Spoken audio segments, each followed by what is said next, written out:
안녕하세요. 요즘 AI 하지만요. 월스트리트에서는 또 다른 흐름도 조용히 주목받고 있습니다. 바로 주식 분할인데요. 여러분도 아마 들어보셨을 겁니다. 아, 네. 주식 분할이요. 네, 간단히 말하면 회사가 주식 일주를 여러 개로 쪼개는 거죠. 예를 들어 2대1 분할하면 주가는 반토막 나고 내가 가진 주식 수는 2배가 되는 식으로요. 맞아요. 중요한 건 이게 회사의 전체 가치, 그러니까 시가총액이나 실제 사업 내용이 바뀌는 건 아니라는 점이죠. 그렇죠. 약간 뭐랄까 외형적인 변화라고 할 수 있겠네요. 네네. 보통은 이제 주가가 너무 오르면 거래하기 좀 부담스러우니까 주가를 낮춰서 개인 투자자들이 좀 더 쉽게 살 수 있게 하는 순방향 분할, 이게 일반적이잖아요. 그렇죠. 이건 보통 좀 잘 나가는 기업들이 하는 거라 긍정적으로 받아들여지고요. 반대로 또 역분할이라는 것도 있죠. 주가가 너무 낮아지면 상장 유지 기준 같은 거 맞추려고 여러 주를 하나로 합쳐서 주가를 억지로 높이는 건데, 아, 그거는 보통 좀 상황이 안 좋은 회사들이 하는 거라 시장 반응이 대체로 싸늘하죠. 네.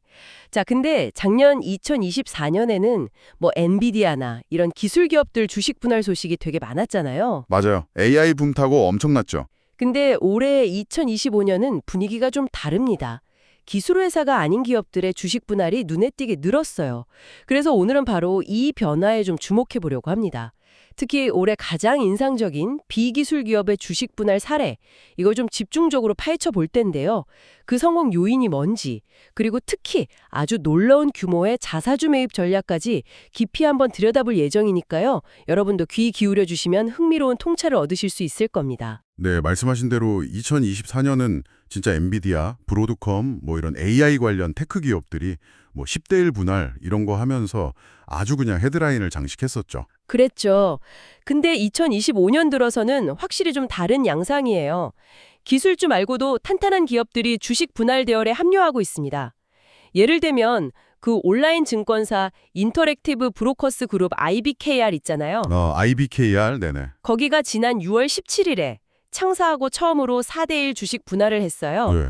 그리고 얼마 안 있어서 8월 말에는 S&P 500 지수에도 편입됐고요.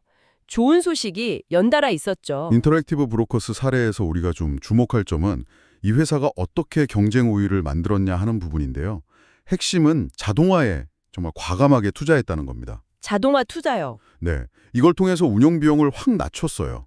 그러니까 그 결과로 고객 예치금에는 다른 데보다 이자를 더 많이 줄 수 있었고 또 마진 대출 금리는 더 싸게 해줄 수 있었던 거죠. 아, 고객한테 직접적인 혜택이 돌아갔군요. 바로 그거죠. 이런 구체적인 혜택이 고객들을 끌어들이면서 주요 성장 지표들이 두 자릿수로 막 쭉쭉 성장하는 그런 원동력이 된 겁니다. 단순히 그냥 기술 도입했다 이게 아니라 그걸로 확실하게 비용 우위를 만들고 그 이익을 고객한테 돌려준 거죠. 비용 우위를 고객 혜택으로 바로 연결시킨 전략, 이게 먹혔군요. 또 다른 재밌는 예로는 그 페스트널이라는 회사도 있어요. 아, 페스트널. 산업용품 공급하는 회사죠? 네, 산업 현장이나 건설 현장에 필요한 볼트, 너트 이런 소모품부터 안전 장비까지 공급하는 회사인데 여기가 1987년에 상장했는데 지난 5월에 벌써 9번째 주식 분할을 했어요. 네. 2대 1로요. 9번째요? 와. 네, 거의 주식 분할이 연례 행사 같아요. 그렇죠. 페스널한테는 주식 분할이 이제 기업 문화의 일부다. 이렇게 봐도 될 정도죠. 이 회사의 성공 요인은 크게 두 가지 축으로 볼 수 있는데요. 하나는 사업 특성상 경기가 좋아지면 건설이나 제조업 활동이 활발해지잖아요. 그럼 자연스럽게 수혜를 입는 이른바 경기 순환적인 특성이 있어요. 경제 사이클을 좀 타는 거죠. 경기가 좋아지면 같이 좋아지는. 네. 근데 더 중요한 건 혁신입니다. 단순히 경기에만 의존하는 게 아니고요. 예를 들어서 인터넷으로 연결된 현장 무선 자동 판매기 같은 거나 패스트빈이라고 부르는 전자 재고 관리 솔루션 같은 걸 만들었어요. 아, 자동 판매기요? 현장에? 네. 그래서 고객사들이 필요한 부품이나 자재 재고를 실시간으로 파악하고 관리할 수 있게 도와주는 거예요. 이건 단순히 물건 파는 걸 넘어서는 거죠. 그렇겠네요. 관리까지 해주니까. 그렇죠. 고객의 그 공급망 운영에 아주 깊숙이 관여해서 없어서는 안 될 파트너가 되었다는 의미입니다. 그러니까 기술 혁신을 통해서 그냥 물건 공급하는 회사가 아니라 고객의 운영 효율성을 높여주는 솔루션 제공자로 자리를 잡은 거죠. 아, 그렇군요. 경기에 따른 수혜도 있지만 기술 혁신으로 고객한테 꼭 필요한 존재가 되었다. 이 점이 인상적이네요. 자, 이렇게 인터랙티브 브로커스나 퍼스널도 충분히 주목할 만하지만요. 2025년 월스트리트에서 가장 뛰어난 주식 분할 주식으로 평가받는 기업은 또 따로 있습니다. 네, 오늘 이야기 하이라이트죠. 바로 그 주인공은 자동차 부품 유통업체 오라일리 오토모티브, 오알리입니다. 오랄리. 네, 월가에서는 2025년 최고의 주식 분할 주식이라는 찬사까지 받고 있다고 하죠. 지난 3월 중순에 무려 15대 1이라는 정말 회사 역사상 가장 큰 규모의 주식 분할 계획을 발표했고요. 그리고 6월 9일에 성공적으로 마무리를 했습니다. 15대 1이면 정말 큰 폭이네요. 그렇죠. 근데 이 회사의 주식 분할보다 사실 더 놀라운 건 장기적인 성과예요. 1993년 4월에 처음 주식시장에 상장, 그러니까 IPO를 했는데 그 이후로 2025년 10월 17일 종가 기준으로 계산을 해보니까요. 주가가 무려 62,400% 이상 상승했습니다. 62,000%요? 와. 네, 잘못 들으신 게 아닙니다. 6만%가 넘는 상승률이에요. 정말 믿기 어려운 수치인데 도대체 이 기업의 성공 비결은 뭘까요? 정말 경이로운 성과인데요. 여기에는 몇 가지 핵심적인 동력이 좀 복합적으로 작용했습니다. 먼저 거시적인 환경, 그러니까 외부 요인이 오라일리한테 매우 유리하게 돌아가고 있다는 점을 짚어야 해요. 외부 조인이요? 어떤 거죠? 바로 미국 내에서 운행되는 차량의 평균 연령이 계속 높아지고 있다는 추세입니다. 그 S&P 글로벌 모빌리티 분석을 보니까 2012년에는 미국 도로 위 자동차 평균 나이가 11.1년이었대요. 근데 2025년에는 이게 12.8년까지 늘어났다는 겁니다. 와, 거의 13년 가까이 되네요. 그럼 차를 더 오래 탄다는 거군요. 새 차를 사기보다는 기존 차를 고쳐서 탄다는 의미인가요? 정확합니다. 팬데믹 이후에 신차 공급망 문제도 있었고 또 금리도 높아지고 여러 요인이 복합적으로 작용하면서 사람들이 차량 교체 주기를 점점 늘리고 있는 거죠. 하긴 요즘 차값도 비싸고 하니깐요. 그렇죠. 근데 차가 오래되면 당연히 교체해야 할 부품이 많아지겠죠? 아, 그렇죠. 고장도 잦아지고. 바로 이겁니다. 이것이 오라일리 같은 자동차 부품 소매 업체에게는 지속적인 수요 증가라는 아주 강력한 순풍으로 작용하고 있는 겁니다. 외부 환경 자체가 사업 성장을 막 밀어주고 있는 셈이죠. 확실히 유리한 환경이네요. 근데 외부 환경 요인만으로는 이런 엄청난 성과를 다 설명하기는 좀 어려울 것 같은데요. 오라일리 내부적으로도 뭔가 특별한 게 있었겠죠? 물론입니다. 그게 없으면 안 되죠. 특히 그 공급망 관리 능력이 탁월하다고 하던데요. 맞습니다. 단순히 수요 예측이나 재고 추적에 AI를 활용한다 이런 걸 넘어서요. 허브 앤 스포크라고 부르는 그 물류 시스템이 핵심 경쟁력입니다. 허브 앤 스포크요? 그게 뭔가요? 이게 뭐냐면 중앙 허브 역할을 하는 아주 큰 물류센터가 있고요. 여기서 각 지역에 좀 작은 거점 매장, 스포크들로 부품을 보내요. 그럼 이 거점 매장들이 다시 주변의 일반 소매점들로 아주 신속하게 부품을 공급하는 그런 방식입니다. 아하, 중앙에서 뿌려주고 지역 거점에서 다시 뿌려주는. 네. 연초 기준으로 보니까 31개의 대형 유통센터하고 약 400개 정도의 허브 매장을 운영하면서요. 6,000개가 넘는 자기네 소매점뿐만 아니라 정비소 같은 다른 고객들한테도 15만 3천 마지 이상의 다양한 품목, 그러니까 SKU라고 하죠. 네, SKU. 그 SKU를 당일이나 늦어도 다음 날까지 배송해준다는 겁니다. SKU가 15만 개가 넘는다고요? 와, 진짜 어마어마한데요. 그럼 예를 들어 제 차에 갑자기 좀 희귀한 부품이 필요해도 오라일리에 가면 바로 구할 수 있다는 건가요? 바로 그겁니다. 어떤 부품이든 언제든 필요할 때 즉시 구할 수 있다. 이런 신뢰를 주는 거죠. 한번 생각해 보세요. 차가 고장나서 급하게 부품이 필요한데 동네 정비소에서 이거 며칠 기다리셔야 돼요 하면 답답하잖아요. 아우, 답답하죠. 당장 차 써가 되는데. 그렇죠. 오라일리의 목표는 바로 그 순간 필요한 부품을 가장 빠르게 고객 손에 쥐어주는 겁니다. 이 효율적인 물류망이 고객 만족도를 높이고 경쟁사보다 우위를 점하는 아주 중요한 이유죠. 네, 이 효율적인 공급망 운영 능력도 정말 중요하지만 오라일리를 최고의 주식 분할 주식 반열에 올려놓은 결정적인 한 방은 또 따로 있습니다. 그게 뭘까요? 바로 정말 공격적이고 지속적인 자사주 매입 프로그램입니다. 자사주 매입. 그 얘기가 나오는군요. 네, 자사주 매입, 그러니까 회사가 자기 돈으로 시장에 풀려있는 자기 회사 주식을 다시 사들이는 걸 말하는 거죠. 그렇죠. 근데 오라일리가 이걸 얼마나 대단하게 했길래 그런 평가를 받는 건가요? 오라일리는 2011년 1월부터 이 자사주 매입 프로그램을 시작했는데요. 지금까지 투입한 총 금액이 무려 265억 9천만 달러에 달합니다. 265억 달러요? 와.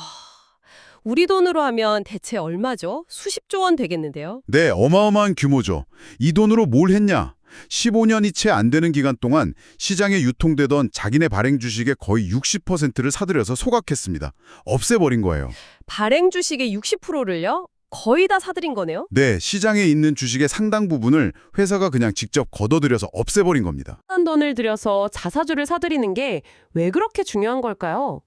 단순히 주식수를 줄여서 주당 순이익, EPS, 그러니까 기업 순이익을 총 주식수로 나눈 값, 이걸 그냥 인위적으로 높이는 효과만 있는 걸까요? 보통 그렇게들 많이 이야기하죠. 주식수가 줄어드니까 같은 이익을 내도 주당 돌아가는 몫은 커진다. 그래서 주가 부양 효과가 있다. 이렇게요. 네네.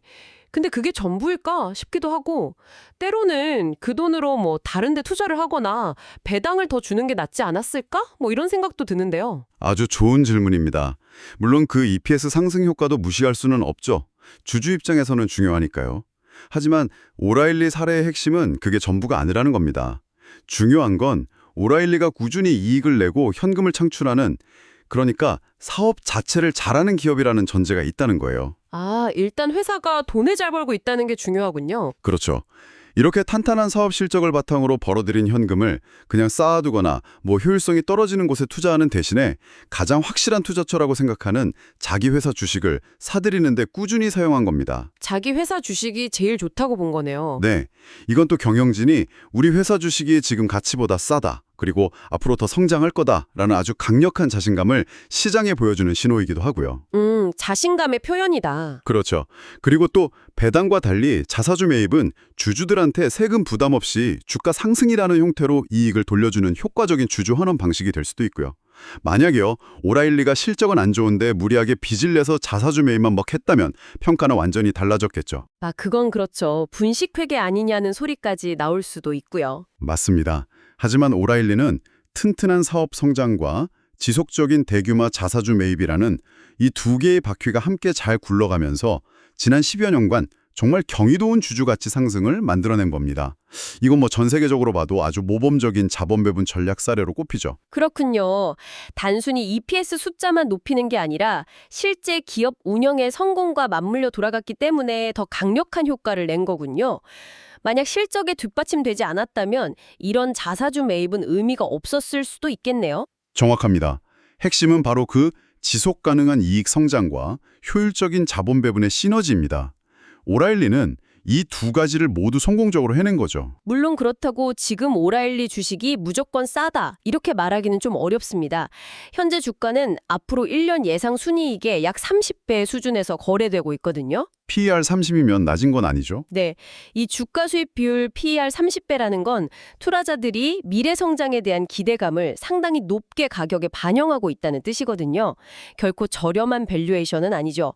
하지만 앞서 쭉 살펴본 것처럼 유리한 외부 환경, 그러니까 촬영 노후와 추세가 있고요. 강력한 내부 경쟁력, 효율적인 공급망이 있죠. 그리고 무엇보다 주주 가치를 극대화하는 아주 영리한 자본 배분 전략, 자사주 매입까지 미래 주가 상승을 이끌 만한 요소들이 잘 갖춰져 있다. 이런 평가가 많습니다. 네, 필요한 퍼즐 조각들은 다 맞춰져 있는 느낌이죠. 자, 오늘 이야기를 한번 정리해볼까요? 2025년 주식시장에서는 AI 열풍 말고도 비기술 우량 기업들의 주식 분할이 새로운 흐름으로 떠오르고 있다는 점을 확인했습니다. 네, 인터랙티브 브로커스처럼 자동화 투자로 경쟁력을 확보하거나 패스너처럼 혁신을 통해서 고객에게 필수적인 파트너가 된 기업들의 사례도 흥미로웠고요. 그리고 무엇보다 2025년 최고의 주식 분할 주식으로 꼽힌 오라일리 오토모티브 이야기가 아주 인상적이었죠. 15대 1이라는 대규모 분할 자체도 물론 뉴스지만 그 이면에는 미국 차량 노후화라는 거시적인 수혜, 경쟁사를 압도하는 효율적인 공급망, 그리고 지난 15년간 발행 주식의 60% 가까이를 사들인 정말 막대하고 꾸준한 자사주 매입 프로그램이라는 핵심 성공 요인들이 자리하고 있었습니다. 그렇다면 이 모든 이야기들이 우리에게 시사하는 바는 무엇일까요? 단순히 AI 말고 이런 트렌드도 있구나, 이걸 아는 것을 넘어섭니다. 기업의 성공 뒤에는 정말 다양한 동력들이 복합적으로 작용한다는 사실을 다시 한번 확인하는 계기가 되었을 겁니다. 유리한 시장 환경을 잘 활용하는 능력도 중요하고 내부적으로 운영 효율성을 극대화하는 전략도 중요하고요. 그리고 오늘 오라일리 사례에서 특히 두드러졌던 것처럼 벌어들인 이익을 어떻게 주주에게 돌려주고 또 미래를 위해 투자할지 결정하는 그 자본 배분 능력이 기업의 장기적인 가치에 얼마나 큰 영향을 미치는지 주목해야 합니다. 그렇죠. 돈을 버는 것만큼이나 잘 쓰는 것도 중요하다는 거네요. 맞습니다. 표면적인 뉴스, 예를 들면 뭐 주식 분할 발표했다 이런 이벤트 너머에 있는 진짜 실제 가치를 만들어내는 동인들을 파악하는 눈을 기르는 것이 중요하다고 생각합니다. 마지막으로 이런 질문을 던지면서 마무리하고 싶습니다. 오라일리의 사례는 자사주 매입이라는 어떤 금융 기술이 탄탄한 사업 기반 위에서 어떻게 시너지를 내면서 장기적인 가치를 만들어낼 수 있는지를 아주 잘 보여줍니다. 단순히 돈을 쓰는 것을 넘어서 언제, 어떻게 자본을 주주에게 돌려주는지가 핵심 사업 운영만큼이나 중요할 수 있다는 거죠. 여러분은 앞으로 기업을 분석하실 때 이 두 가지 축, 그러니까 운영 성과와 자본 배분 전략의 조화를 어떻게 평가하시겠습니까? 한번 곱씹어 볼 만한 질문인 것 같습니다.